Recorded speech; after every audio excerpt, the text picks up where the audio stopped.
عبداللہ بن مسعود نے فرمایا کہ نبی صلی اللہ علیہ وسلم نے نماز پڑھائی۔ ابراہیم نے کہا مجھے نہیں معلوم کہ نماز میں زیادتی ہوئی یا کمی۔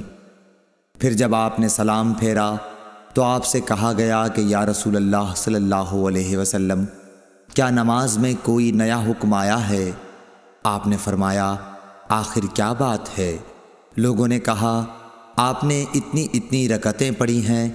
یہ سن کر آپ صلی اللہ علیہ وسلم نے اپنے دونوں پاؤں پھیرے اور قبلے کی طرف منہ کر لیا اور سہو کے 2 سجدے کیے اور سلام پھیرا۔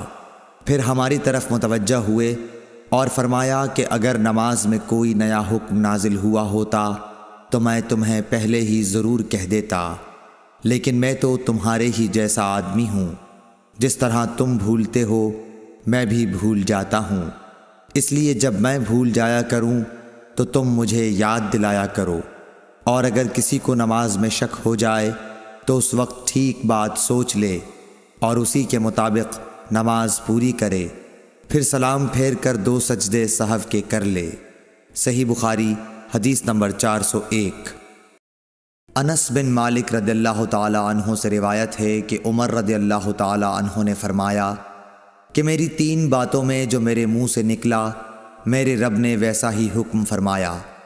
میں نے کہا تھا کہ یا رسول اللہ صلی اللہ علیہ وسلم اگر ہم مقام ابراہیم کو نماز پڑھنے کی جگہ بنا سکتے تو اچھا ہوتا۔ اس پر یہ آیت نازل ہوئی اور تم مقام ابراہیم کو نماز پڑھنے کی جگہ بنا لو۔ دوسری آیت پردے کے بارے میں ہے۔ میں نے کہا تھا کہ یا رسول اللہ کاش آپ اپنی عورتوں کو پردے کا حکم دیتے، کیونکہ ان سے اچھے اور برے ہر طرح کے لوگ بات کرتے ہیں۔ اس پر پردے کی آیت نازل ہوئی۔ اور ایک مرتبہ حضور صلی اللہ علیہ وسلم کی بیویاں جوش و خروش میں آپ کی خدمت میں اتفاق کر کے کچھ مطالبات لے کر حاضر ہوئیں۔ میں نے ان سے کہا کہ ہو سکتا ہے کہ اللہ پاک تمہیں طلاق دلا دیں اور تمہارے بدلے تم سے بہتر مسلمہ بیویاں اپنے رسول صلی اللہ علیہ وسلم کو عنایت کریں، تو یہ آیت نازل ہوئی عسیٰ ربہ ان طلقکن ان یبدلہ ازواجا خیرا منکن۔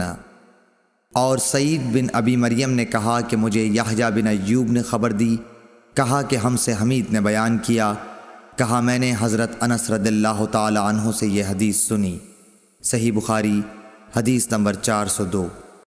عبداللہ بن عمر سے روایت ہے آپ نے فرمایا کہ لوگ قباء میں فجر کی نماز پڑھ رہے تھے کہ اتنے میں ایک آنے والا آیا، اس نے بتایا کہ رسول اللہ صلی اللہ علیہ وسلم پر کل وحی نازل ہوئی ہے اور انہیں کعبے کی طرف نماز میں منہ کرنے کا حکم ہو گیا ہے۔ چنانچہ ان لوگوں نے بھی کعبے کی جانب منہ کر لیے، جبکہ اس وقت وہ شام کی جانب منہ کیے ہوئے تھے، اس لیے وہ سب کعبے کی جانب گھوم گئے۔ صحیح بخاری حدیث نمبر 403۔ جناب عبداللہ سے روایت ہے انہوں نے فرمایا کہ نبی کریم صلی اللہ علیہ وسلم نے بھولے سے ظہر کی نماز ایک مرتبہ 5 رکعت پڑھی۔ اس پر لوگوں نے پوچھا کہ کیا نماز میں زیادتی ہو گئی ہے؟ آپ صلی اللہ علیہ وسلم نے فرمایا کیا بات ہے؟ صحابہ نے عرض کی کہ آپ نے 5 رکعت پڑھی ہیں۔ عبداللہ بن مسعود رضی اللہ تعالیٰ عنہ نے فرمایا کہ پھر آپ نے اپنے پاؤں موڑ لیے اور سہو کے 2 سجدے کیے۔ صحیح بخاری حدیث نمبر 404۔ انس بن مالک رضی اللہ تعالیٰ عنہ سے روایت ہے کہ نبی کریم صلی اللہ علیہ وسلم نے قبلے کی طرف دیوار پر بلغم دیکھا جو آپ کو ناگوار گزرا، اور یہ ناگواری آپ کے چہرہ مبارک پر دکھائی دینے لگی۔ پھر آپ اٹھے اور خود اپنے ہاتھ سے کھرچ ڈالا اور فرمایا کہ جب کوئی شخص نماز کے لیے کھڑا ہوتا ہے تو گویا وہ اپنے رب کے ساتھ سرگوشی کرتا ہے، یا یوں فرمایا کہ اس کا رب اس کے اور قبلے کے درمیان ہوتا ہے، اس لیے کوئی شخص نماز میں اپنے قبلے کی طرف نہ تھوکے، البتہ بائیں طرف یا اپنے قدموں کے نیچے تھوک سکتا ہے۔ پھر آپ نے اپنی چادر کا کنارہ لیا، اس پر تھوکا، پھر اس کو الٹ پلٹ کیا اور فرمایا یا اس طرح کر لیا کرو۔ صحیح بخاری حدیث نمبر 405۔ عبداللہ بن عمر رضی اللہ تعالی عنہ سے روایت ہے کہ رسول اللہ صلی اللہ علیہ وسلم نے قبلے کی دیوار پر تھوک دیکھا۔ آپ صلی اللہ علیہ وسلم نے اسے کھرچ ڈالا۔ پھر آپ نے لوگوں سے خطاب کیا اور فرمایا کہ جب کوئی شخص نماز میں ہو تو اپنے منہ کے سامنے نہ تھوکے، کیونکہ نماز میں منہ کے سامنے اللہ عز و جل ہوتا ہے۔ صحیح بخاری حدیث نمبر 406۔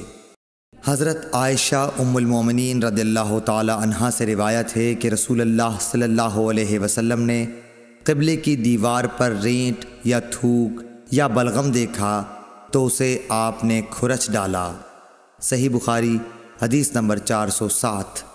حضرت ابو ہریرہ اور حضرت ابو سعید رضی اللہ تعالی عنہ سے روایت ہے کہ رسول اللہ صلی اللہ علیہ وسلم نے مسجد کی دیوار پر بلغم دیکھا۔ پھر رسول اللہ صلی اللہ علیہ وسلم نے ایک کنکری لی اور اسے صاف کر دیا۔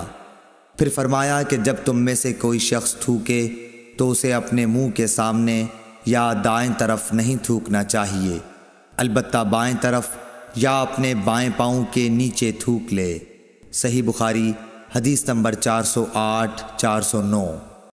حضرت ابو ہریرہ رضی اللہ تعالی عنہ اور حضرت ابو سعید خدری رضی اللہ تعالی عنہ نے بیان کیا کہ رسول اللہ صلی اللہ علیہ وسلم نے مسجد کی دیوار پر بلغم دیکھا تو آپ صلی اللہ علیہ وسلم نے ایک کنکری سے اسے کھرچ ڈالا اور فرمایا اگر تم میں سے کسی کو تھوکنا ہو تو اپنے چہرے کے سامنے یا اپنے دائیں طرف نہ تھوکا کرو، البتہ اپنے بائیں طرف یا اپنے بائیں قدم کے نیچے تھوک سکتے ہو۔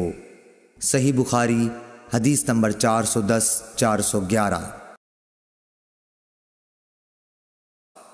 انس بن مالک رضی اللہ تعالی عنہ سے روایت ہے کہ نبی کریم صلی اللہ علیہ وسلم نے فرمایا تم اپنے سامنے یا اپنی دائیں طرف نہ تھوکا کرو، البتہ بائیں طرف یا بائیں قدم کے نیچے تھوک سکتے ہو۔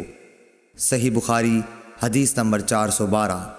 انس بن مالک رضی اللہ تعالی عنہ سے روایت ہے کہ نبی کریم صلی اللہ علیہ وسلم نے فرمایا مومن جب نماز میں ہوتا ہے تو وہ اپنے رب سے سرگوشی کرتا ہے، اس لیے وہ اپنے سامنے یا دائیں طرف نہ تھوکے، ہاں بائیں طرف یا پاؤں کے نیچے تھوک لے۔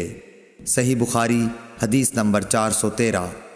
ابو سعید خدری سے روایت ہے کہ نبی کریم صلی اللہ علیہ وسلم نے مسجد کے قبلے کی دیوار پر بلغم دیکھا تو آپ نے اسے کنکری سے کھرچ ڈالا۔ پھر فرمایا کہ کوئی شخص سامنے یا دائیں طرف نہ تھوکے، البتہ بائیں طرف یا بائیں پاؤں کے نیچے تھوک لینا چاہیے۔ دوسری روایت میں ظاہری سے یوں ہے کہ انہوں نے حمید بن عبد الرحمن سے ابو سعید خدری کے واسطے سے اسی طرح یہ حدیث سنی۔ صحیح بخاری حدیث نمبر 414۔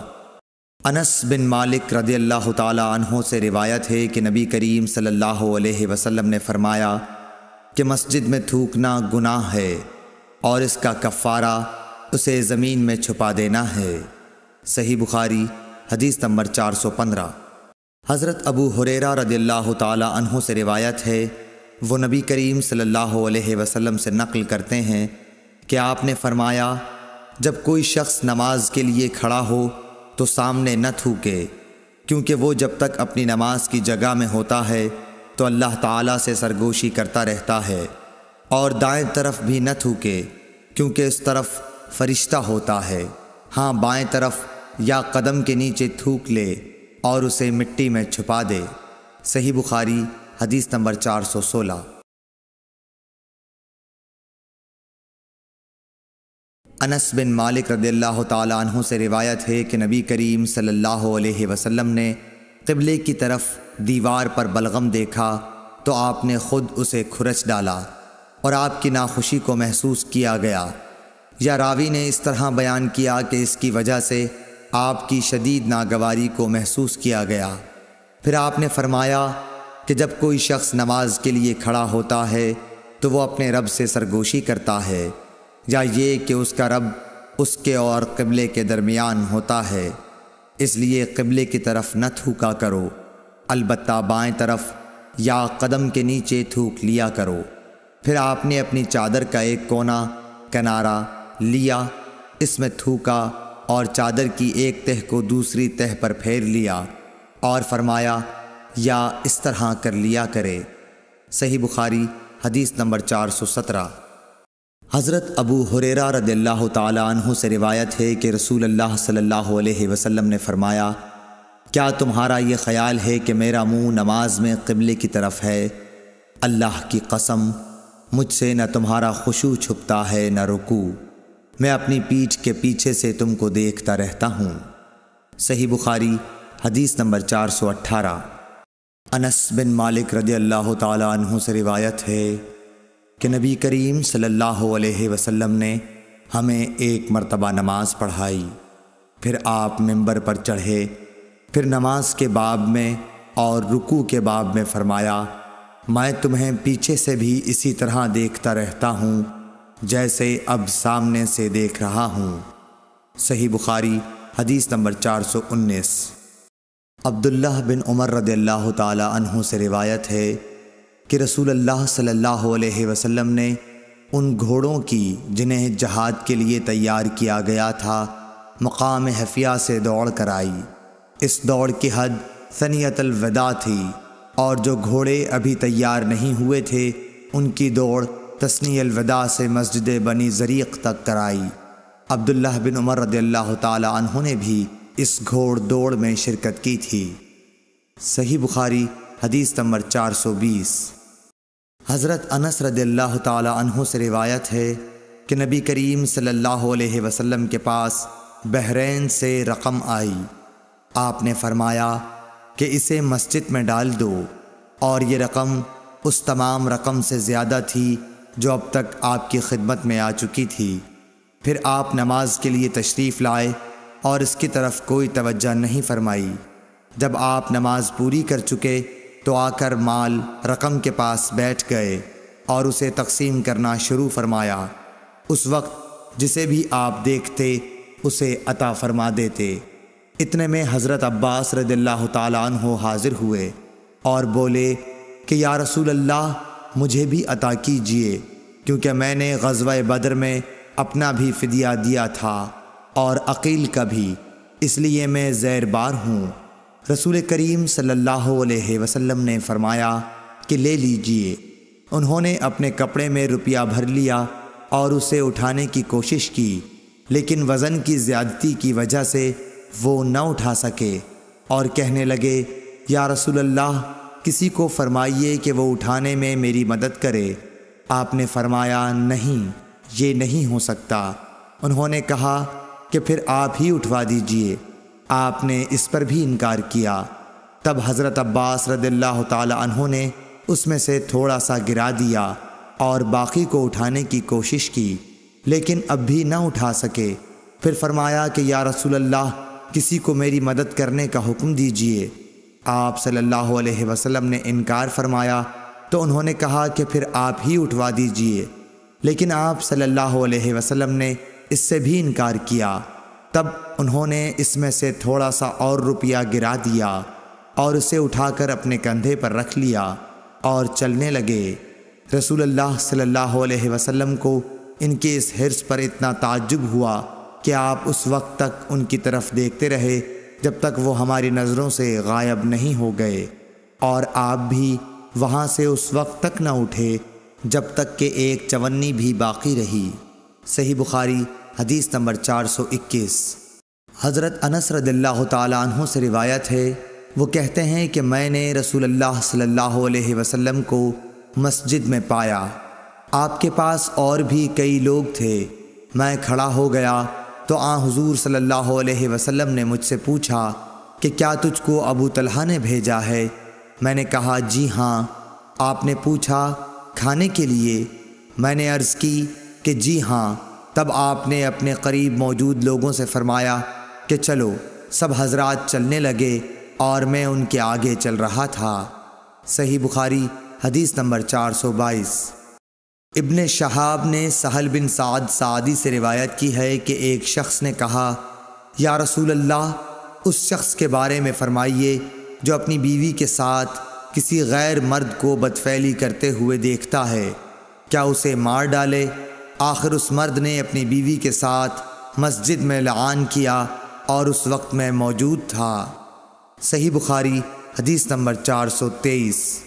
محمد بن ربی نے عتبان بن مالک سے جو نابینا تھے روایت کیا ہے کہ نبی کریم صلی اللہ علیہ وسلم ان کے گھر تشریف لائے۔ آپ نے پوچھا کہ تم اپنے گھر میں کہاں پسند کرتے ہو کہ میں تمہارے لیے نماز پڑھوں؟ عتبان نے بیان کیا کہ میں نے ایک جگہ کی طرف اشارہ کیا، پھر نبی صلی اللہ علیہ وسلم نے تکبیر کہی اور ہم نے آپ کے پیچھے صف باندھی، پھر آپ نے 2 رکعت نماز نفل پڑھائی۔ صحیح بخاری حدیث نمبر 424۔ محمد بن ربی انصاری سے روایت ہے کہ عتبان بن مالک انصاری رضی اللہ تعالیٰ عنہ رسول اللہ صلی اللہ علیہ وسلم کے صحابی اور غزوہ بدر کے حاضر ہونے والوں میں سے تھے۔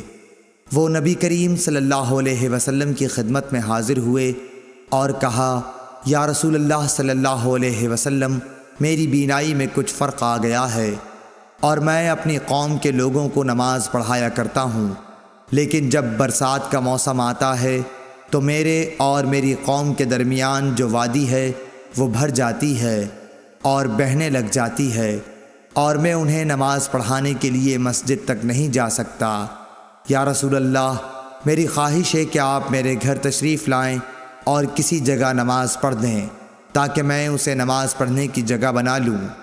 راوی نے کہا کہ رسول اللہ صلی اللہ علیہ وسلم نے عتبان سے فرمایا، انشاءاللہ تعالی میں تمہاری اس خواہش کو پورا کروں گا۔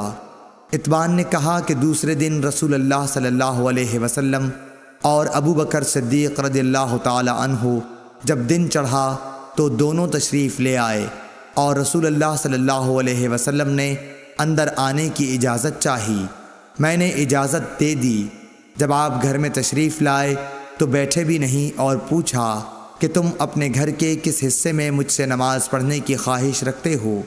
عتبان نے کہا کہ میں نے گھر میں ایک کونے کی طرف اشارہ کیا تو رسول اللہ صلی اللہ علیہ وسلم اس جگہ کھڑے ہوئے اور تکبیر کہی، ہم بھی آپ کے پیچھے کھڑے ہو گئے اور صف باندھی، پس آپ نے 2 رکعت نفل نماز پڑھائی، پھر سلام پھیرا۔ عتبان نے کہا کہ ہم نے آپ کو تھوڑی دیر کے لیے روکا اور آپ کی خدمت میں حلیم پیش کیا جو آپ ہی کے لیے تیار کیا گیا تھا۔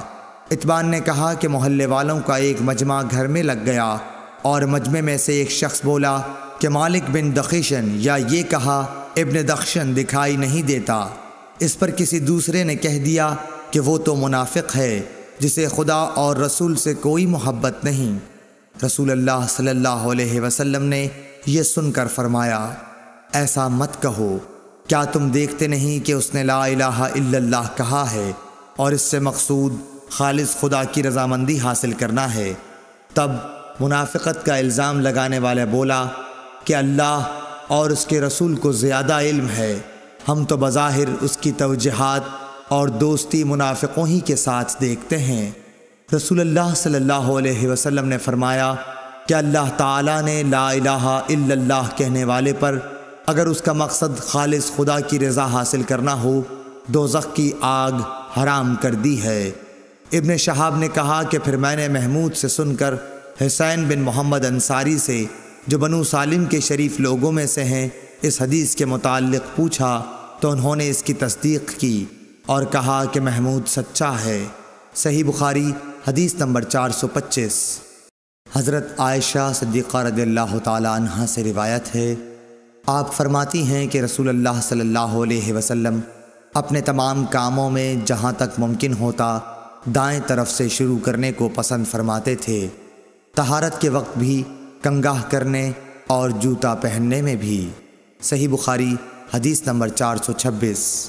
ہم سے محمد بن مسنہ نے بیان کیا، کہا ہم سے یحییٰ بن سعید قطان نے حشام بن عروہ کے واسطے سے بیان کیا، کہا کہ مجھے میرے باپ نے حضرت عائشہ رضی اللہ تعالی عنہا سے یہ خبر پہنچائی کہ ام حبیبہ اور ام سلمہ دونوں نے ایک کلیسا کا ذکر کیا جسے انہوں نے حبشہ میں دیکھا تھا، اس میں مورتیں، تصویریں تھیں۔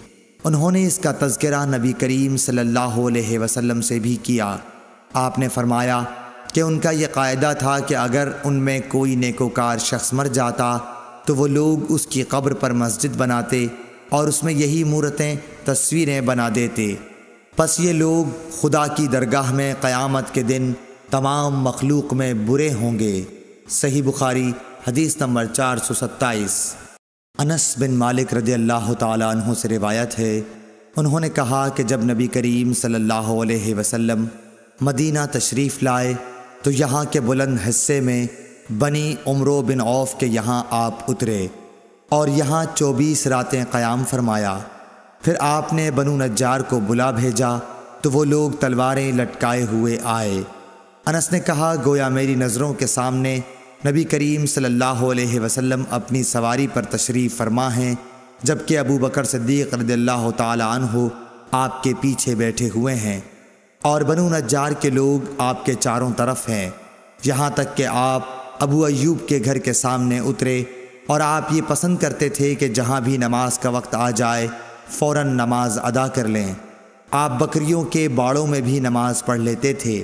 پھر آپ نے یہاں مسجد بنانے کے لیے حکم فرمایا، چنانچہ بنو نجار کے لوگوں کو آپ نے بلوا کر فرمایا کہ اے بنو نجار، تم اپنے اس باغ کی قیمت مجھ سے لے لو۔ انہوں نے جواب دیا، نہیں یا رسول اللہ، اس کی قیمت ہم صرف اللہ تعالیٰ سے مانگتے ہیں۔ انس رضی اللہ تعالیٰ عنہ نے بیان کیا کہ میں جیسا کہ تمہیں بتا رہا تھا یہاں مشرکین کی قبریں تھیں۔ اس باغ میں ایک ویران جگہ تھی اور کچھ کھجور کے درخت بھی تھے۔ پس نبی کریم صلی اللہ علیہ وسلم نے مشرکین کی قبروں کو اکھڑوا دیا، ویرانے کو صاف اور برابر کر دیا اور درختوں کو کٹوا کر ان کی لکڑیوں کو مسجد کے قبلے کی جانب بچھا دیا اور پتھروں کے ذریعے انہیں مضبوط بنا دیا۔ صحابہ پتھر اٹھاتے ہوئے رجز پڑھتے تھے اور نبی کریم صلی اللہ علیہ وسلم بھی ان کے ساتھ تھے اور یہ کہہ رہے تھے کہ اے اللہ، آخرت کے فائدے کے علاوہ اور کوئی فائدہ نہیں، پس انصار و مہاجرین کی مغفرت فرمانا۔ صحیح بخاری حدیث نمبر 428۔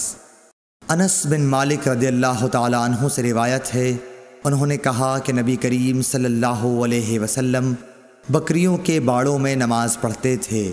ابو طیاح یا شعبہ نے کہا، پھر میں نے انس کو یہ کہتے سنا کہ نبی کریم صلی اللہ علیہ وسلم بکریوں کے باڑے میں مسجد کی تعمیر سے پہلے نماز پڑھا کرتے تھے۔ صحیح بخاری حدیث نمبر 429۔ عبید اللہ نے نافع کے واسطے سے کہا کہ میں نے ابن عمر رضی اللہ تعالی عنہ کو اپنے اونٹ کی طرف نماز پڑھتے دیکھا اور انہوں نے فرمایا کہ میں نے نبی کریم صلی اللہ علیہ وسلم کو اسی طرح پڑھتے دیکھا تھا۔ صحیح بخاری حدیث نمبر 430۔ عبداللہ بن عباس رضی اللہ تعالی عنہ سے روایت ہے، انہوں نے فرمایا کہ سورج گہن ہوا تو نبی کریم صلی اللہ علیہ وسلم نے نماز پڑھی اور فرمایا کہ مجھے آج دوزخ دکھائی گئی، اس سے زیادہ بھیانک منظر میں نے کبھی نہیں دیکھا۔ صحیح بخاری حدیث نمبر 431۔ عبداللہ بن عمر رضی اللہ تعالی عنہ سے روایت ہے کہ نبی کریم صلی اللہ علیہ وسلم نے فرمایا، اپنے گھروں میں بھی نمازیں پڑھا کرو اور انہیں بالکل مقبرہ نہ بنا لو۔ صحیح بخاری حدیث نمبر 432۔ عبداللہ بن عمر رضی اللہ تعالی عنہ سے روایت ہے کہ رسول اللہ صلی اللہ علیہ وسلم نے فرمایا، ان عذاب والوں کے آثار سے اگر تمہارا گزر ہو تو روتے ہوئے گزرو، اگر تم اس موقع پر رو نہ سکو تو ان سے گزرو ہی نہیں، ایسا نہ ہو کہ تم پر بھی ان کا سا عذاب آ جائے۔ صحیح بخاری حدیث نمبر 433۔ عروہ بن زبیر نے حضرت عائشہ رضی اللہ تعالی عنہ سے روایت کیا ہے کہ حضرت ام سلمہ رضی اللہ تعالی عنہا نے حضرت صلی اللہ علیہ وسلم سے ایک گرجا کا ذکر کیا جس کو انہوں نے حبش کے ملک میں دیکھا، اس کا نام ماریہ تھا۔ اس میں جو صورتیں دیکھی تھیں وہ بیان کیں۔ اس پر رسول اللہ صلی اللہ علیہ وسلم نے فرمایا کہ یہ ایسے لوگ تھے کہ اگر ان میں کوئی نیک بندہ، یا یہ فرمایا کہ نیک آدمی مر جاتا تو اس کی قبر پر مسجد بناتے اور اس میں یہ بت رکھتے۔ یہ لوگ اللہ کے نزدیک ساری مخلوق سے بدتر ہیں۔ صحیح بخاری حدیث نمبر 434۔ عبداللہ بن عباس رضی اللہ تعالیٰ عنہ سے روایت ہے کہ جب نبی کریم صلی اللہ علیہ وسلم مرض الوفات میں مبتلا ہوئے تو آپ اپنی چادر کو بار بار چہرے پر ڈالتے، جب کچھ افاقہ ہوتا تو اپنے مبارک چہرے سے چادر ہٹا دیتے۔ آپ نے اسی اضطراب و پریشانی کی حالت میں فرمایا، یہود و نصارہ پر خدا کی پھٹکار ہو کہ انہوں نے اپنے انبیاء کی قبروں کو مسجد بنا لیا۔ آپ یہ فرما کر امت کو ایسے کاموں سے ڈراتے تھے۔ صحیح بخاری حدیث نمبر 435 436۔ حضرت ابو ہریرہ رضی اللہ تعالیٰ عنہ سے روایت ہے کہ رسول اللہ صلی اللہ علیہ وسلم نے فرمایا، یہودیوں پر خدا کی لعنت ہو، انہوں نے اپنے انبیاء کی قبروں کو مساجد بنا لیا۔ صحیح بخاری حدیث نمبر 437۔ جابر بن عبداللہ رضی اللہ تعالیٰ عنہ سے روایت ہے کہ رسول اللہ صلی اللہ علیہ وسلم نے فرمایا، مجھے ایسی 5 چیزیں عطا کی گئی ہیں جو مجھ سے پہلے انبیاء کو نہیں دی گئی تھیں۔ نمبر 1، 1 مہینے کی راہ سے میرا روب ڈال کر میری مدد کی گئی۔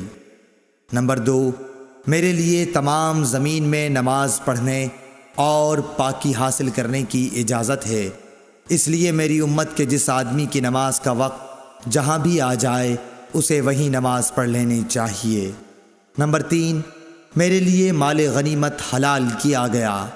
نمبر 4، پہلے انبیاء خاص اپنی قوموں کی ہدایت کے لیے بھیجے جاتے تھے، لیکن مجھے دنیا کے تمام انسانوں کی ہدایت کے لیے بھیجا گیا ہے۔ نمبر 5، مجھے شفاعت عطا کی گئی ہے۔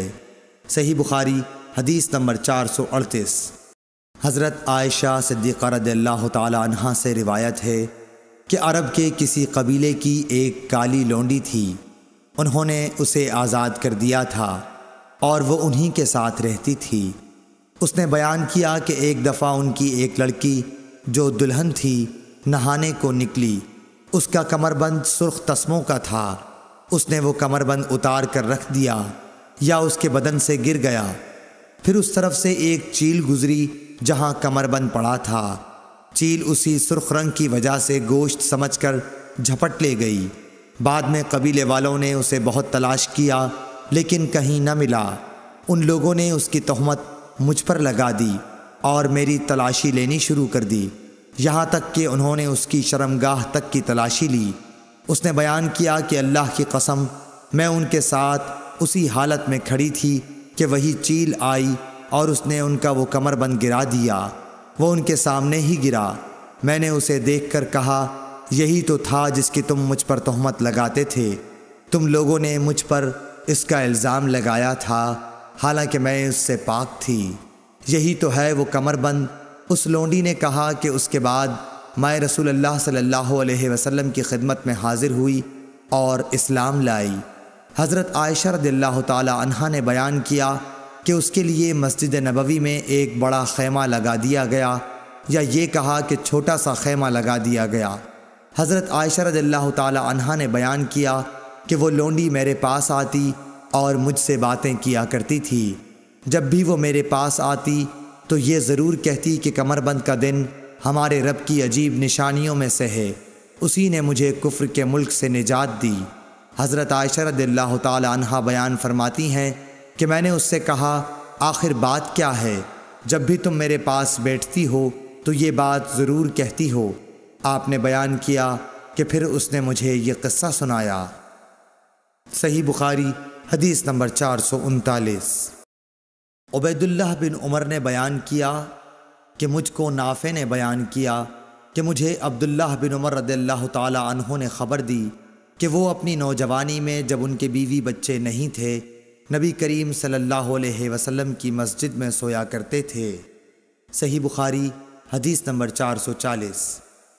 سہل بن سعد رضی اللہ تعالیٰ عنہ سے روایت ہے کہ رسول اللہ صلی اللہ علیہ وسلم حضرت فاطمہ رضی اللہ تعالیٰ عنہ کے گھر تشریف لائے، دیکھا کہ حضرت علی رضی اللہ تعالیٰ عنہ گھر میں موجود نہیں ہیں۔ آپ نے دریافت فرمایا کہ تمہارے چچا کے بیٹے کہاں ہیں؟ انہوں نے بتایا کہ میرے اور ان کے درمیان کچھ ناگواری پیش آ گئی اور وہ مجھ پر خفا ہو کر کہیں باہر چلے گئے ہیں اور میرے یہاں قیلولہ بھی نہیں کیا ہے۔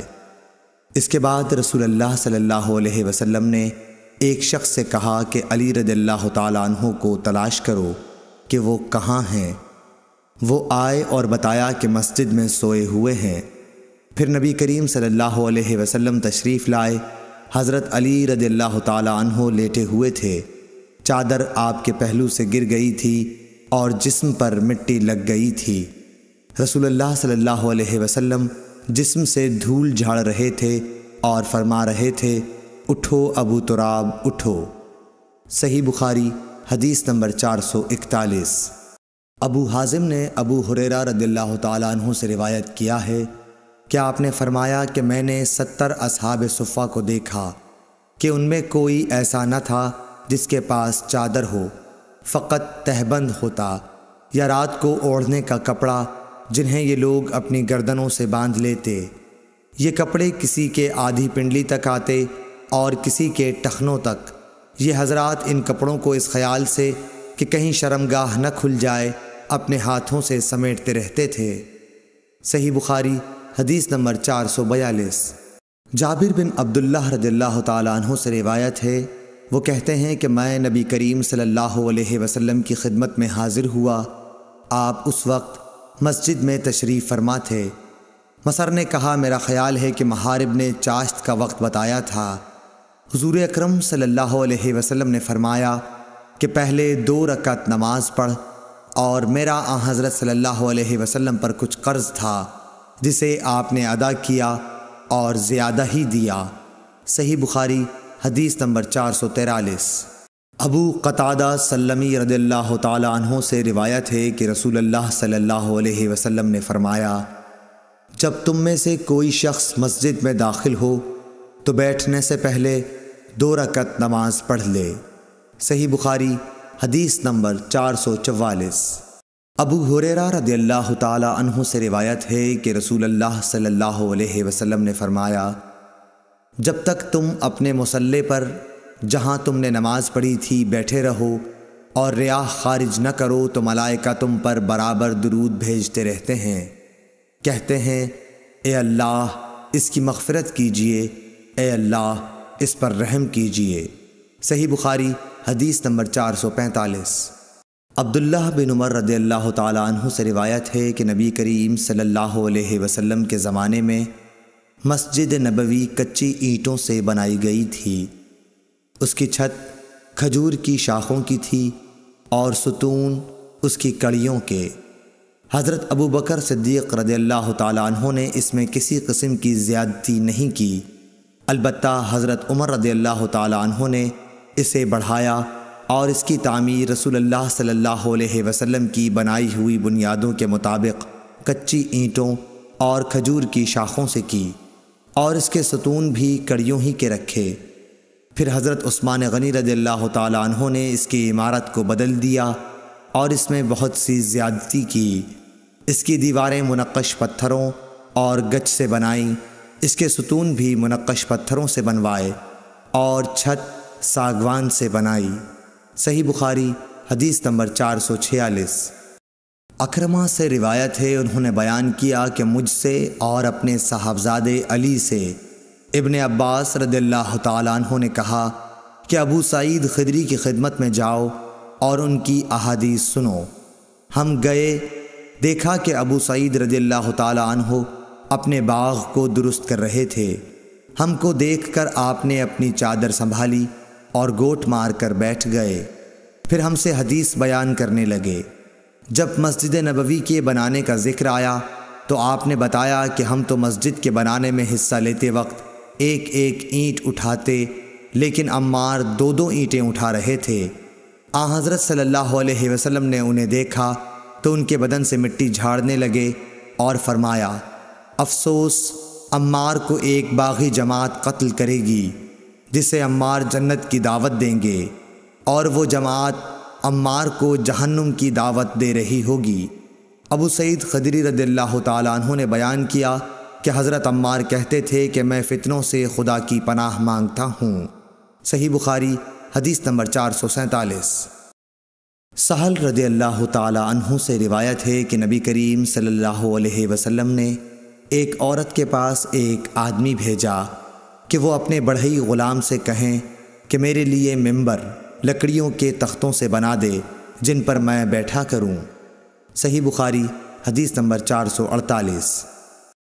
جابر بن عبداللہ رضی اللہ تعالیٰ عنہ سے روایت ہے کہ ایک عورت نے کہا، یا رسول اللہ صلی اللہ علیہ وسلم، کیا میں آپ کے لیے کوئی ایسی چیز نہ بنا دوں جس پر آپ بیٹھا کریں؟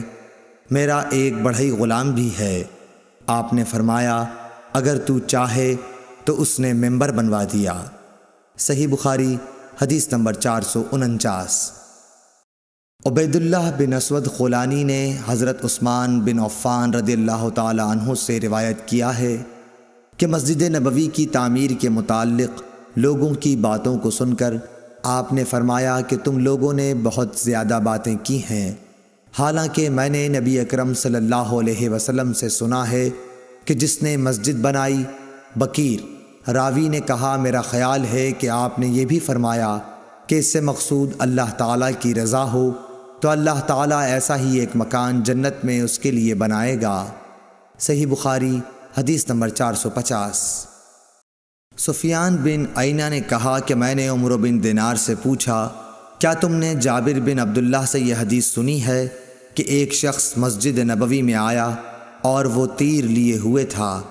رسول اللہ صلی اللہ علیہ وسلم نے اس سے فرمایا کہ ان کی نوکیں تھامے رکھو۔ صحیح بخاری حدیث نمبر 451۔ ابو موسیٰ اشعر صحابی رضی اللہ تعالیٰ عنہ نبی کریم صلی اللہ علیہ وسلم سے روایت کرتے تھے کہ آپ نے فرمایا، اگر کوئی شخص ہماری مساجد یا ہمارے بازاروں میں تیر لیے ہوئے چلے تو ان کا پھل تھامے رہے، ایسا نہ ہو کہ اپنے ہاتھوں سے کسی مسلمان کو زخمی کر دے۔ صحیح بخاری حدیث نمبر 452۔ عبد الرحمن بن عوف نے حسان بن ثابت رضی اللہ تعالیٰ عنہ سے سنا، وہ حضرت ابو ہریرہ رضی اللہ تعالیٰ عنہ کو اس بات پر گواہ بنا رہے تھے کہ میں تمہیں اللہ کا واسطہ دیتا ہوں کہ کیا تم نے رسول اللہ صلی اللہ علیہ وسلم کو یہ کہتے ہوئے نہیں سنا تھا کہ اے حسان، اللہ کے رسول کی طرف سے مشرکوں کو اشعار میں جواب دو، اور اے اللہ، حسان کی روح القدس کے ذریعے مدد کر۔ ابو ہریرہ رضی اللہ تعالی عنہ نے فرمایا، ہاں میں گواہ ہوں، بے شک میں نے حضور سے یہ سنا ہے۔ صحیح بخاری حدیث نمبر 453۔ عروہ بن زبیر نے حضرت عائشہ صدیقہ رضی اللہ تعالی عنہ سے روایت کیا ہے، حضرت عائشہ نے فرمایا، میں نے نبی کریم صلی اللہ علیہ وسلم کو ایک دن حجرے کے دروازے پر دیکھا۔ اس وقت حبشہ کے کچھ لوگ مسجد میں نیزوں سے کھیل رہے تھے، ہتھیار چلانے کی مشق کر رہے تھے۔ رسول اللہ صلی اللہ علیہ وسلم نے مجھے اپنی چادر میں چھپا لیا تاکہ میں ان کا کھیل دیکھ سکوں۔ صحیح بخاری حدیث نمبر 454۔ حضرت عائشہ رضی اللہ تعالی عنہا روایت کرتی ہیں کہ میں نے نبی کریم صلی اللہ علیہ وسلم کو دیکھا جبکہ حبشہ کے لوگ چھوٹے نیزوں بھالوں سے مسجد میں کھیل رہے تھے۔ صحیح بخاری حدیث نمبر 455۔ عمرہ بنت عبد الرحمن نے حضرت عائشہ رضی اللہ تعالی عنہ سے روایت کیا ہے، آپ نے فرمایا کہ بریرہ رضی اللہ تعالی عنہا لونڈی ان سے اپنی کتابت کے بارے میں مدد لینے آئیں۔ حضرت عائشہ رضی اللہ تعالی عنہا نے کہا کہ تم چاہو تو میں تمہارے مالکوں کو یہ رقم دے دوں اور تمہیں آزاد کرا دوں، اور تمہارے اولا کا تعلق مجھ سے قائم ہو۔ اور بریرہ کے آقاؤں نے کہا عائشہ رضی اللہ تعالی عنہا سے کہ اگر آپ چاہیں تو جو قیمت باقی رہ گئی ہے وہ دے دیں، اور ولا کا تعلق ہم سے قائم رہے گا۔ رسول اللہ صلی اللہ علیہ وسلم جب تشریف لائے تو میں نے آپ سے اس امر کا ذکر کیا۔ آپ صلی اللہ علیہ وسلم نے فرمایا کہ تم بریرہ کو خرید کر آزاد کرو، اور ولا کا تعلق تو اسی کو حاصل ہو سکتا ہے جو آزاد کرائے۔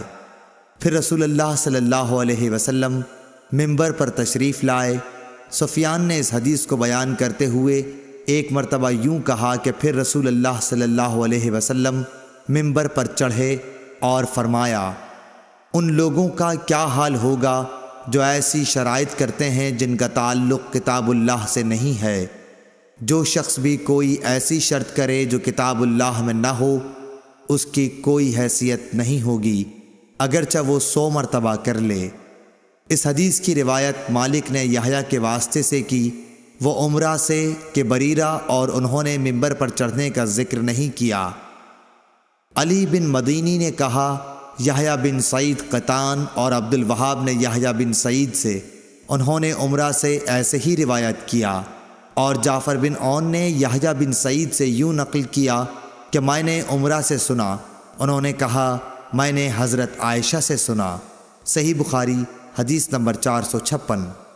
کعب بن مالک نے مسجد نبوی میں عبداللہ بن ابی حضرت سے اپنے قرض کا تقاضا کیا، اور دونوں کی گفتگو بلند آوازوں سے ہونے لگی، یہاں تک کہ رسول اللہ صلی اللہ علیہ وسلم نے بھی اپنے حجرے سے سن لیا۔ آپ پردہ ہٹا کر باہر تشریف لائے اور پکارا، کعب رضی اللہ تعالی عنہ بولے، ہاں حضور فرمائیے کیا ارشاد ہے؟ آپ نے فرمایا کہ تم اپنے قرض میں سے اتنا کم کر دو۔ آپ کا اشارہ تھا کہ آدھا کم کر دیں۔ انہوں نے کہا، یا رسول اللہ میں نے بخوشی ایسا کر دیا۔ پھر آپ نے ابن ابی حضرت سے فرمایا، اچھا اب اٹھو اور اس کا قرض ادا کرو جو آدھا معاف کر دیا گیا ہے۔ صحیح بخاری حدیث نمبر 457۔ حضرت ابو ہریرہ رضی اللہ تعالیٰ عنہ سے روایت ہے کہ ایک حبشی مرد یا حبشی عورت مسجد نبوی میں جھاڑو دیا کرتی تھی۔ ایک دن اس کا انتقال ہو گیا تو رسول اللہ صلی اللہ علیہ وسلم نے اس کے متعلق دریافت فرمایا۔ لوگوں نے بتایا کہ وہ تو انتقال کر گئی۔ آپ نے اس پر فرمایا کہ تم نے مجھے کیوں نہ بتایا، مجھے اس کی قبر بتلاؤ۔ پھر آپ قبر پر تشریف لائے اور اس پر نماز پڑھی۔ صحیح بخاری حدیث نمبر 458۔ حضرت عائشہ رضی اللہ تعالی عنہ فرماتی ہیں کہ جب سورہ بقرہ کی سود سے متعلق آیات نازل ہوئیں تو نبی صلی اللہ علیہ وسلم مسجد میں تشریف لے گئے اور ان آیات کی لوگوں کے سامنے تلاوت فرمائی۔ پھر فرمایا کہ شراب کی تجارت حرام ہے۔ صحیح بخاری حدیث نمبر 459۔ حضرت ابو ہریرہ رضی اللہ تعالی عنہ سے روایت ہے کہ ایک عورت یا مرد مسجد میں جھاڑو دیا کرتا تھا۔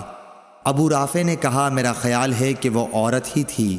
پھر انہوں نے نبی کریم صلی اللہ علیہ وسلم کی حدیث نقل کی کہ آپ نے اس کی قبر پر نماز پڑھی۔ صحیح بخاری حدیث نمبر 460۔ حضرت ابو ہریرہ رضی اللہ تعالی عنہ سے روایت ہے، نبی کریم صلی اللہ علیہ وسلم نے فرمایا کہ گزشتہ رات ایک سرکش جن اچانک میرے پاس آیا، یا اسی طرح کی کوئی بات آپ نے فرمائی۔ وہ میری نماز میں خلل ڈالنا چاہتا تھا، لیکن خداوند تعالیٰ نے مجھے اس پر قابو دے دیا، اور میں نے سوچا کہ مسجد کے کسی ستون کے ساتھ اسے باندھ دوں تاکہ صبح کو تم سب بھی اسے دیکھو۔ پھر مجھے اپنے بھائی سلیمان کی یہ دعا یاد آ گئی جو سورہ صاد میں ہے، اے میرے رب مجھے ایسا ملک عطا کرنا جو میرے بعد کسی کو حاصل نہ ہو۔ راوی حدیث روح نے بیان کیا کہ آن حضرت صلی اللہ علیہ وسلم نے اس شیطان کو ذلیل کر کے دھتکار دیا۔ صحیح بخاری حدیث نمبر 461۔ سعید بن ابی سعید مقبری نے حضرت ابو ہریرہ رضی اللہ تعالی عنہ سے سنا کہ رسول اللہ صلی اللہ علیہ وسلم نے کچھ سوار نجد کی طرف بھیجے جو تعداد میں 30 تھے۔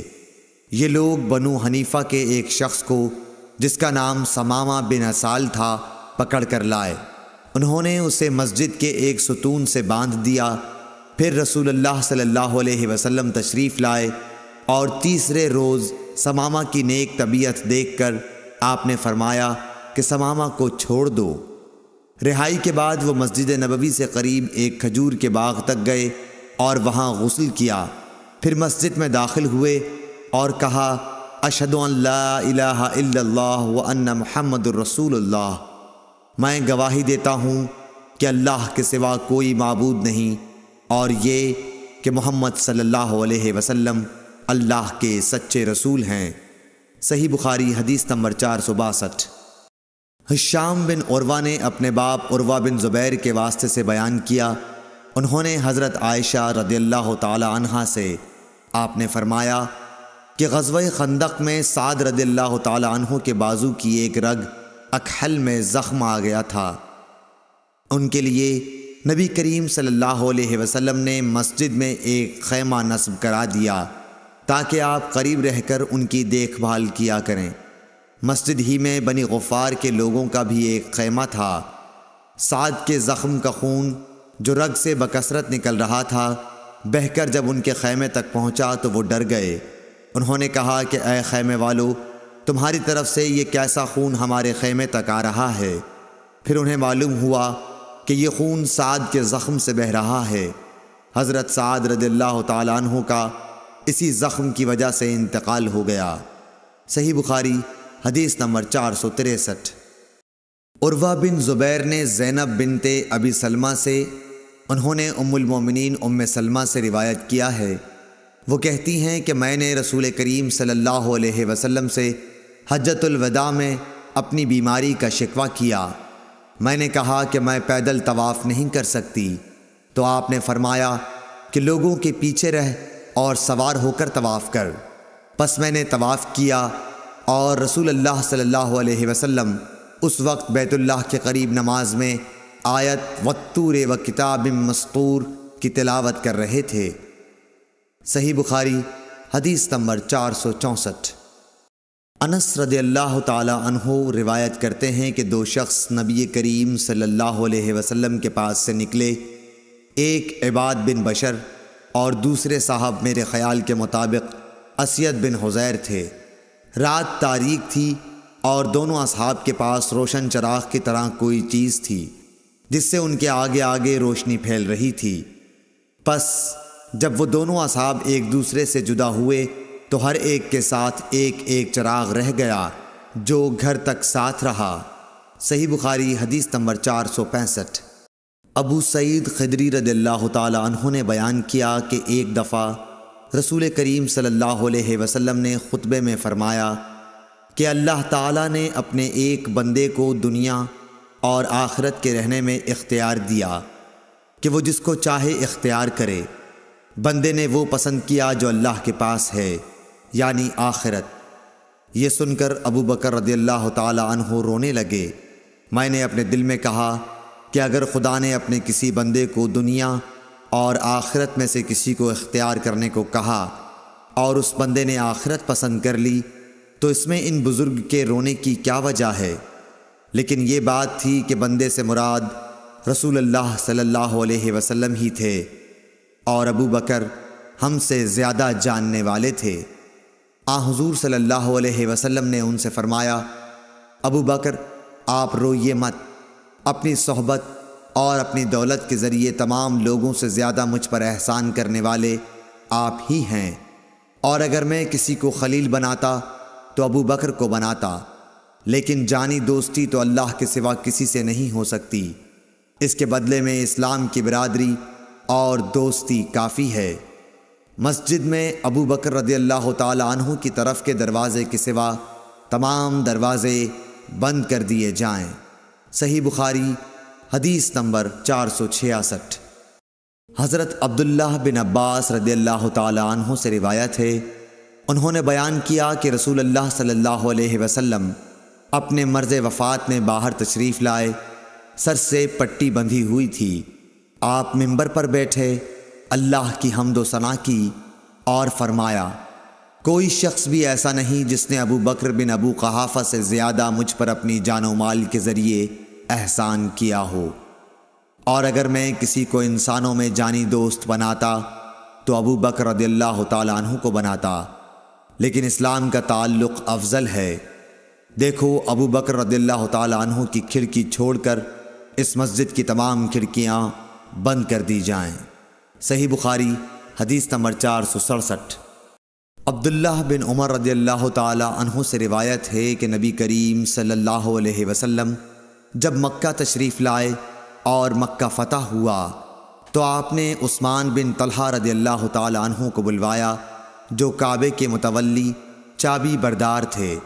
انہوں نے دروازہ کھولا تو نبی کریم صلی اللہ علیہ وسلم، بلال، اسامہ بن زید اور عثمان بن طلحہ چاروں اندر تشریف لے گئے۔ پھر دروازہ بند کر دیا گیا اور وہاں تھوڑی دیر تک ٹھہر کر باہر آئے۔ ابن عمر رضی اللہ تعالی عنہ نے فرمایا کہ میں نے جلدی سے آگے بڑھ کر بلال سے پوچھا کہ حضرت صلی اللہ علیہ وسلم نے کعبے کے اندر کیا کیا؟ انہوں نے بتایا کہ حضرت صلی اللہ علیہ وسلم نے اندر نماز پڑھی تھی۔ میں نے پوچھا کس جگہ؟ کہا کہ دونوں ستونوں کے درمیان۔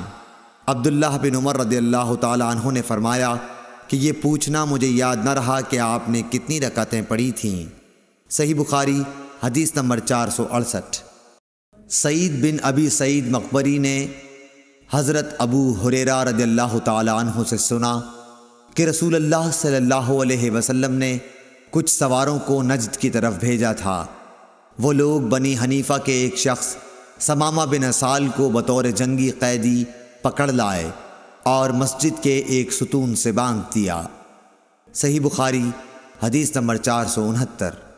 صائب بن یزید نے بیان کیا کہ میں مسجد نبوی میں کھڑا ہوا تھا، کسی نے میری طرف کنکری پھینکی۔ میں نے جو نظر اٹھائی تو دیکھا کہ حضرت عمر بن خطاب رضی اللہ تعالی عنہ سامنے ہیں۔ آپ نے فرمایا کہ یہ سامنے جو دو شخص ہیں انہیں میرے پاس بلا کر لاؤ۔ میں بلا لایا۔ آپ نے پوچھا کہ تمہارا تعلق کس قبیلے سے ہے، یا یہ فرمایا کہ تم کہاں رہتے ہو؟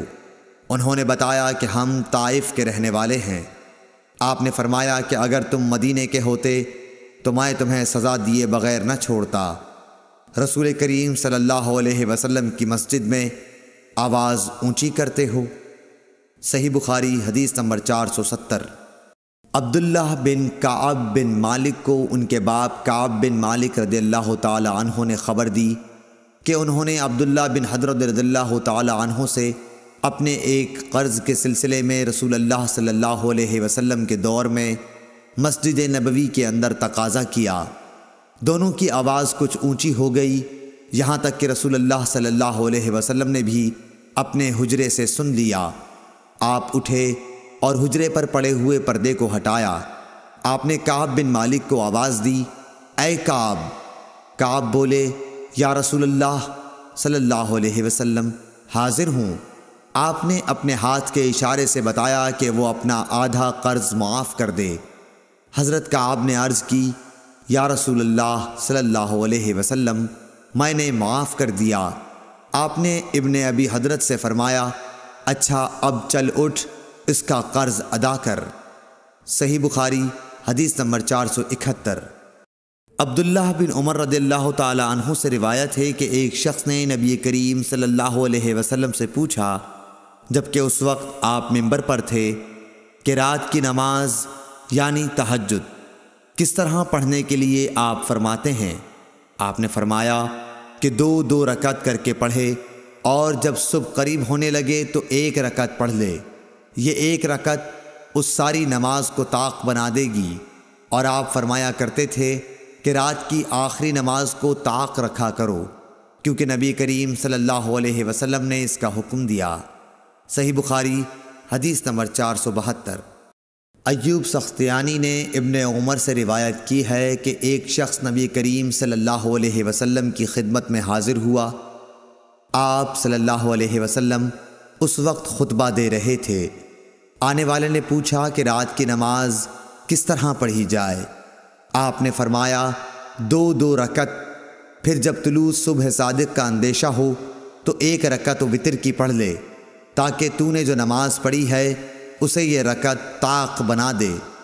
اور امام بخاری نے فرمایا کہ ولید بن کثیر نے کہا کہ مجھ سے عبید اللہ بن عبداللہ عمری نے بیان کیا۔ عبداللہ بن عمری رضی اللہ تعالی عنہ نے ان سے بیان کیا کہ ایک شخص نے نبی صلی اللہ علیہ وسلم کو آواز دی جبکہ آپ مسجد میں تشریف فرما تھے۔ صحیح بخاری حدیث نمبر 473۔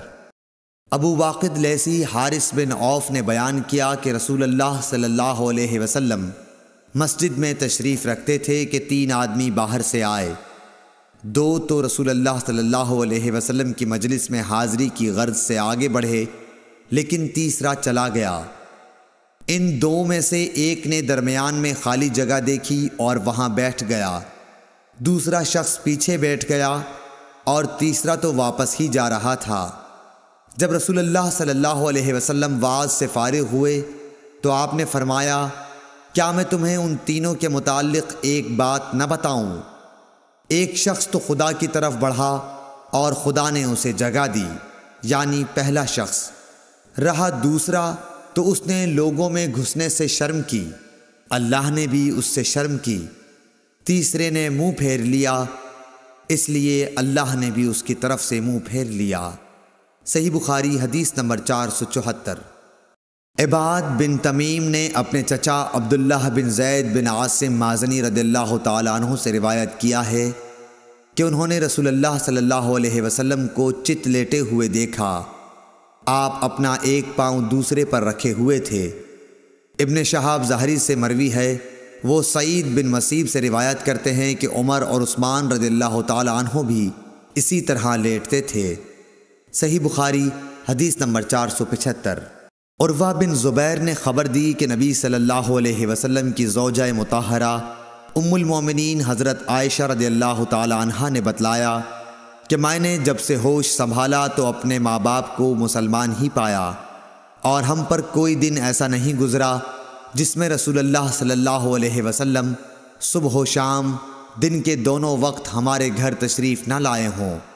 پھر ابو بکر رضی اللہ تعالی عنہ کی سمجھ میں ایک ترکیب آئی تو انہوں نے گھر کے سامنے ایک مسجد بنا لی، وہ اس میں نماز پڑھتے اور قرآن مجید کی تلاوت کرتے۔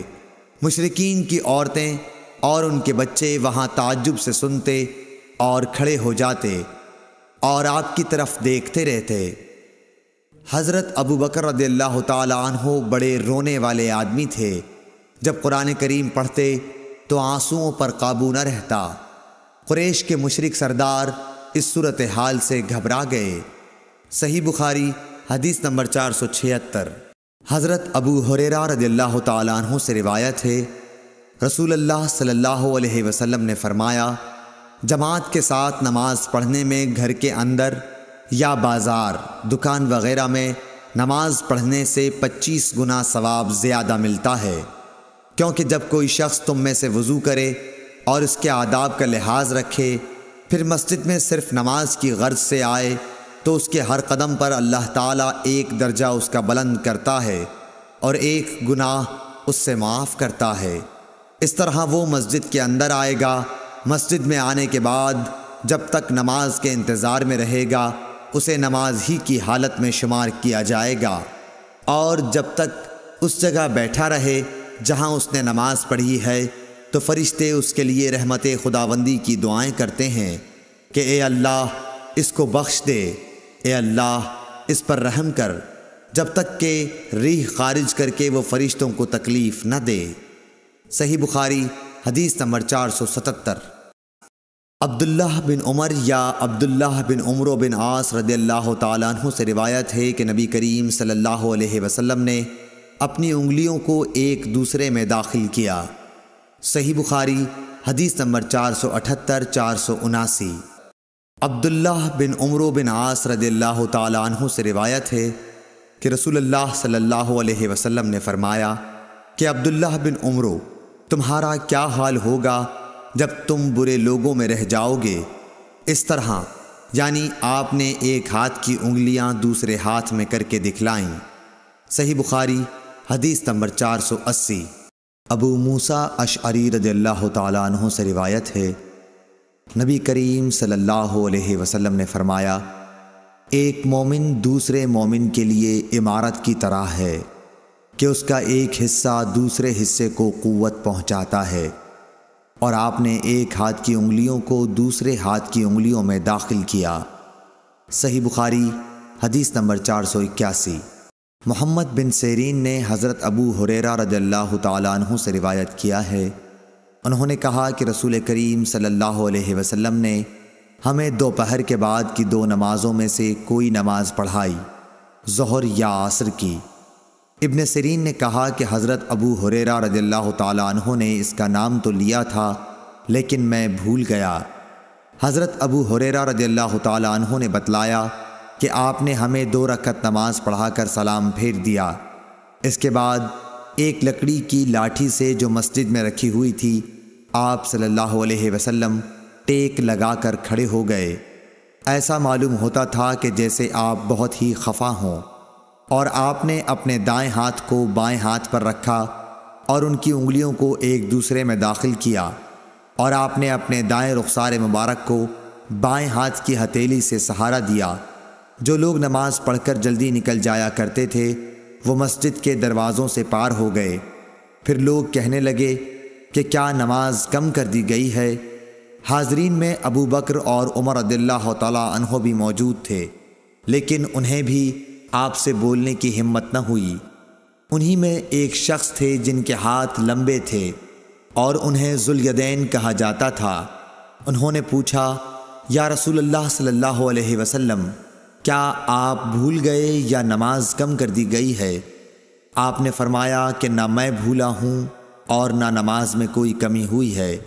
پھر آپ نے لوگوں سے پوچھا، کیا ذوالیدین صحیح کہہ رہے ہیں؟ حاضرین بولے کہ جی ہاں۔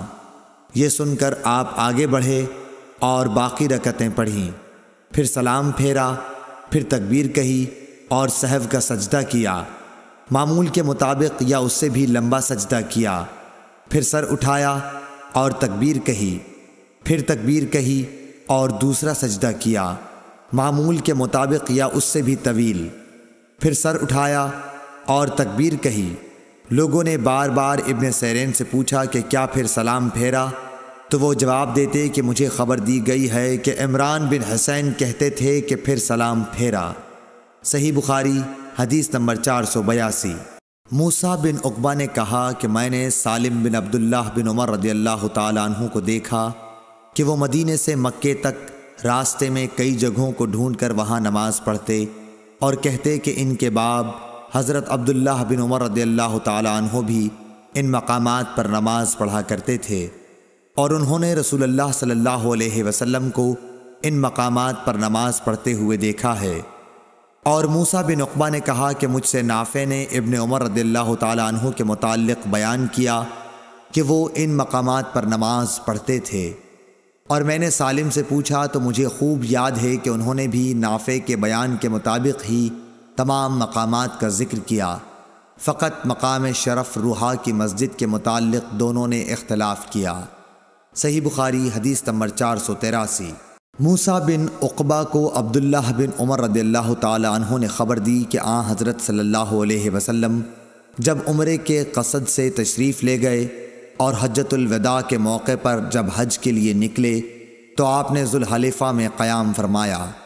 ذوالحلیفہ کی مسجد کے قریب آپ ایک ببول کے درخت کے نیچے اترے، اور جب آپ کسی جہاد سے واپس ہوتے اور راستہ ذوالحلیفہ سے ہو کر گزرتا یا حج یا عمرے سے واپسی ہوتی تو آپ وادی عتیق کے نشیبی علاقے میں اترتے، پھر جب وادی کے نشیب سے اوپر چڑھتے تو وادی کے بالائی کنارے کے اس مشرقی حصے پر پڑاؤ ہوتا جہاں کنکریوں اور ریت کا کشادہ نالہ ہے، یعنی بطحا میں۔ یہاں آپ رات کو صبح تک آرام فرماتے۔ یہ مقام اس مسجد کے قریب نہیں ہے جو پتھروں کی بنی ہے، آپ اس ٹیلے پر بھی نہیں ہوتے جس پر مسجد بنی ہوئی ہے۔ وہاں ایک گہرا نالہ تھا، عبداللہ بن عمر رضی اللہ تعالی عنہ وہی نماز پڑھتے۔ اس کے نشیب میں ریت کے ٹیلے تھے اور رسول اللہ صلی اللہ علیہ وسلم وہاں نماز پڑھا کرتے تھے۔ کنکریوں اور ریت کے کشادہ نالے کی طرف سے سیلاب نے آ کر اس جگہ کے آثار و نشانات کو پاٹ دیا ہے جہاں حضرت عبداللہ بن عمر رضی اللہ تعالی عنہ نماز پڑھا کرتے تھے۔ صحیح بخاری حدیث نمبر 484۔ عبداللہ بن عمر رضی اللہ تعالی عنہ نے نافع سے یہ بھی بیان کیا کہ نبی صلی اللہ علیہ وسلم نے اس جگہ نماز پڑھی جہاں اب شرف روحا کی مسجد کے قریب ایک چھوٹی مسجد ہے۔ عبداللہ بن عمر اس جگہ کی نشاندہی کرتے تھے جہاں نبی کریم صلی اللہ علیہ وسلم نے نماز پڑھی تھی۔ کہتے تھے کہ یہاں تمہارے دائیں طرف جب تم مسجد میں قبلہ رو ہو کر نماز پڑھنے کے لیے کھڑے ہوتے ہو، جب تم مدینے سے مکہ جاؤ تو یہ چھوٹی سی مسجد راستے کے دائیں جانب پڑتی ہے۔ اس کے اور بڑی مسجد کے درمیان ایک پتھر کی مار کا فاصلہ ہے یا اس سے کچھ کم زیادہ۔ صحیح بخاری حدیث نمبر 485۔ عبداللہ بن عمر رضی اللہ تعالی عنہ اس چھوٹی پہاڑی کی طرف نماز پڑھتے جو روحا کے آخری کنارے پر واقع ہے، اور یہ پہاڑی وہاں ختم ہوتی ہے جہاں راستے کا کنارہ ہے۔ اس مسجد کے قریب جو اس کے اور روحا کے آخری حصے کے بیچ میں ہے، مکے کو جاتے ہوئے اب وہاں ایک مسجد بن گئی ہے۔ عبداللہ بن عمر رضی اللہ تعالی عنہ اس مسجد میں نماز نہیں پڑھتے تھے، بلکہ اس کو اپنے بائیں طرف مقابل میں چھوڑ دیتے تھے اور آگے بڑھ کر خود پہاڑی ارقد طیبہ کی طرف نماز پڑھتے تھے۔ عبداللہ بن عمر رضی اللہ تعالی عنہ جب روحا سے چلتے تو ظہر کی نماز اس وقت تک نہ پڑھتے جب تک اس مقام پر نہ پہنچ جاتے۔ جب یہاں آ جاتے تو ظہر پڑھتے، اور اگر مکے سے آتے ہوئے صبح صادق سے تھوڑی دیر پہلے یا سحر کے آخر میں وہاں سے گزرتے تو صبح کی نماز تک وہیں آرام کرتے اور فجر کی نماز پڑھتے۔ صحیح بخاری حدیث نمبر 486۔ عبداللہ بن عمر رضی اللہ تعالی عنہ نے بیان کیا کہ نبی کریم صلی اللہ علیہ وسلم راستے کے دائیں طرف مقابل میں ایک گھنے درخت کے نیچے وسیع اور نرم علاقے میں قیام فرماتے جو قریہ رویسا کے قریب ہے۔ پھر آپ اس ٹیلے سے جو رویسا کے راستے سے تقریباً 2 میل کے فاصلے پر ہے چلتے تھے۔ اب اس درخت کا اوپر کا حصہ ٹوٹ گیا ہے اور درمیان میں سے دوہرا ہو کر جڑ پر کھڑا ہے۔ اس کی جڑ میں ریت کے بہت سے ٹیلے ہیں۔ صحیح بخاری حدیث نمبر 487۔ عبداللہ بن عمر رضی اللہ تعالی عنہ نے نافع سے یہ بیان کیا کہ نبی صلی اللہ علیہ وسلم نے قریہ ارج کے قریب اس نالے کے کنارے نماز پڑھی جو پہاڑ کی طرف جاتے ہوئے پڑتا ہے۔ اس مسجد کے پاس 2 یا 3 قبریں ہیں۔ ان قبروں پر اوپر تلے پتھر رکھے ہوئے ہیں۔ راستے کے دائیں جانب ان بڑے پتھروں کے پاس جو راستے میں ہیں، ان کے درمیان میں ہو کر نماز پڑھی۔ عبداللہ بن عمر رضی اللہ تعالی عنہ قریہ ارج سے سورج ڈھلنے کے بعد چلتے اور ظہر اسی مسجد میں آ کر پڑھا کرتے تھے۔ صحیح بخاری حدیث نمبر 488۔ عبداللہ بن عمر نے نافع سے بیان کیا کہ رسول اللہ صلی اللہ علیہ وسلم نے راستے کے بائیں طرف ان گھنے درختوں کے پاس قیام فرمایا جو ہرشا پہاڑ کے نزدیک نشیب میں ہیں۔ یہ ڈھلوان جگہ ہرشا کے ایک کنارے سے ملی ہوئی ہے۔ یہاں سے عام راستے تک پہنچنے کے لیے تیر کی مار کا فاصلہ ہے۔ عبداللہ بن عمر رضی اللہ تعالی عنہ اس بڑے درخت کی طرف نماز پڑھتے تھے جو ان تمام درختوں میں راستے سے سب سے زیادہ نزدیک ہے، اور سب سے لمبا درخت بھی یہی ہے۔ صحیح بخاری حدیث نمبر 489۔ عبداللہ بن عمر رضی اللہ تعالی عنہ نے بیان کیا کہ نبی کریم صلی اللہ علیہ وسلم اس نالے میں اترا کرتے تھے جو وادی مر الظہر ان کے نشیب میں ہے۔ مدینے کے مقابل جبکہ مقام صفراواد سے اترا جائے، نبی کریم صلی اللہ علیہ وسلم اس ڈھلوان کے بالکل نشیب میں قیام کرتے تھے۔ یہ راستے کے بائیں جانب پڑتا ہے جب کوئی شخص مکہ جا رہا ہو۔ راستے اور رسول اللہ صلی اللہ علیہ وسلم کی منزل کے درمیان صرف ایک پتھر ہی کے مار کا فاصلہ ہوتا۔ صحیح بخاری حدیث نمبر 490۔ عبداللہ بن عمر رضی اللہ تعالی عنہ نے بیان کیا کہ نبی صلی اللہ علیہ وسلم مقام ذی طویٰ میں قیام فرماتے اور رات یہیں گزارا کرتے تھے، اور صبح ہوتی تو نماز فجر یہیں پڑھتے۔ مکہ جاتے ہوئے یہاں نبی کریم صلی اللہ علیہ وسلم کے نماز پڑھنے کی جگہ ایک بڑے سے ٹیلے پر تھی، اس مسجد میں نہیں جو اب وہاں بنی ہوئی ہے، بلکہ اس سے نیچے ایک بڑا ٹیلا تھا۔ صحیح بخاری حدیث نمبر 491۔ عبداللہ بن عمر رضی اللہ تعالی عنہ نے بیان کیا کہ نبی کریم صلی اللہ علیہ وسلم نے اس پہاڑ کے دونوں کونوں کا رخ کیا جو اس کے اور جبل طویل کے درمیان کعبے کی سمت ہیں۔ آپ اس مسجد کو جو اب وہاں تعمیر ہوئی ہے اپنی بائیں طرف کر لیتے، ٹیلے کے کنارے، اور نبی کریم صلی اللہ علیہ وسلم کے نماز پڑھنے کی جگہ اس سے نیچے سیاہ ٹیلے پر تھی۔ ٹیلے سے تقریباً 10 ہاتھ چھوڑ کر پہاڑ کی دونوں گھاٹیوں کی طرف رخ کر کے نماز پڑھتے جو تمہارے اور کعبے کے درمیان ہے۔ صحیح بخاری حدیث نمبر 492۔ عبداللہ بن عباس رضی اللہ تعالی عنہ نے فرمایا کہ میں ایک گدھی پر سوار ہو کر آیا۔ اس زمانے میں بالغ ہونے والا ہی تھا۔ رسول اللہ صلی اللہ علیہ وسلم منا میں لوگوں کو نماز پڑھا رہے تھے، لیکن دیوار آپ کے سامنے نہ تھی۔ میں صف کے بعض حصے سے گزر کر سواری سے اترا اور میں نے گدھی کو چرنے کے لیے چھوڑ دیا اور صف میں داخل ہو گیا، پس کسی نے مجھ پر اعتراض نہیں کیا۔ صحیح بخاری حدیث نمبر 493۔ عبداللہ بن عمر رضی اللہ تعالیٰ عنہ سے روایت ہے کہ رسول اللہ صلی اللہ علیہ وسلم جب عید کے دن مدینے سے باہر تشریف لے جاتے تو چھوٹے نیزے کو گاڑنے کا حکم دیتے۔ وہ جب آپ کے آگے گاڑ دیا جاتا تو آپ اس کی طرف رخ کر کے نماز پڑھتے اور لوگ آپ کے پیچھے کھڑے ہوتے۔ یہی آپ صلی اللہ علیہ وسلم سفر میں بھی کیا کرتے تھے۔ مسلمانوں کے خلفاء نے اسی وجہ سے برچھا ساتھ رکھنے کی عادت بنا لی ہے۔ صحیح بخاری حدیث نمبر 494۔ شعبہ نے بیان کیا عون بن ابی جحیفہ سے، کہا میں نے اپنے باپ وہب بن عبداللہ سے سنا کہ نبی صلی اللہ علیہ وسلم نے لوگوں کو بطحا میں نماز پڑھائی۔ آپ کے سامنے عنزہ ڈنڈا جس کے نیچے پھل لگا ہوا ہو گاڑ دیا گیا تھا۔ چونکہ آپ مسافر تھے اس لیے ظہر کی 2 رکعت اور عصر کی 2 رکعت ادا کیں۔ آپ صلی اللہ علیہ وسلم کے سامنے سے عورتیں اور گدھے گزر رہے تھے۔ صحیح بخاری حدیث نمبر 495۔ سہل بن سعد نے بیان کیا کہ نبی کریم صلی اللہ علیہ وسلم کے سجدہ کرنے کی جگہ اور دیوار کے درمیان ایک بکری کے گزر سکنے کا فاصلہ رہتا تھا۔ صحیح بخاری حدیث نمبر 496۔ سلمہ بن عقور رضی اللہ تعالی عنہ نے فرمایا کہ مسجد کی دیوار اور ممبر کے درمیان بکری کے گزر سکنے کے فاصلے کے برابر جگہ تھی۔ صحیح بخاری حدیث نمبر 497۔ نافع نے عبداللہ بن عمر رضی اللہ تعالی عنہ کے واسطے سے خبر دی کہ نبی صلی اللہ علیہ وسلم کے لیے برچھا گاڑ دیا جاتا، آپ اس کی طرف نماز پڑھتے تھے۔ صحیح بخاری حدیث نمبر 498۔ عون بن ابی جحیفہ نے بیان کیا کہ میں نے اپنے باپ ابو جحیفہ وہب بن عبداللہ سے سنا، انہوں نے کہا کہ رسول کریم صلی اللہ علیہ وسلم دوپہر کے وقت باہر تشریف لائے، آپ کی خدمت میں وضو کا پانی پیش کیا گیا جس سے آپ نے وضو کیا، پھر ہمیں آپ نے ظہر کی نماز پڑھائی اور عصر کی۔ آپ کے سامنے عنزہ گاڑ دیا گیا تھا اور عورتیں اور گدھے پر سوار لوگ اس کے پیچھے سے گزر رہے تھے۔ صحیح بخاری حدیث نمبر 499۔ انس بن مالک رضی اللہ تعالیٰ عنہ سے روایت ہے کہ نبی کریم صلی اللہ علیہ وسلم جب رفع حاجت کے لیے نکلتے تو میں اور ایک اور لڑکا آپ کے پیچھے پیچھے جاتے۔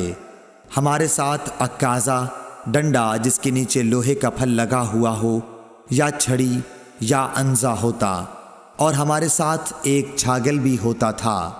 جب آن حضرت صلی اللہ علیہ وسلم حاجت سے فارغ ہو جاتے تو ہم آپ کو وہ چھاگل دے دیتے تھے۔ صحیح بخاری حدیث نمبر 500۔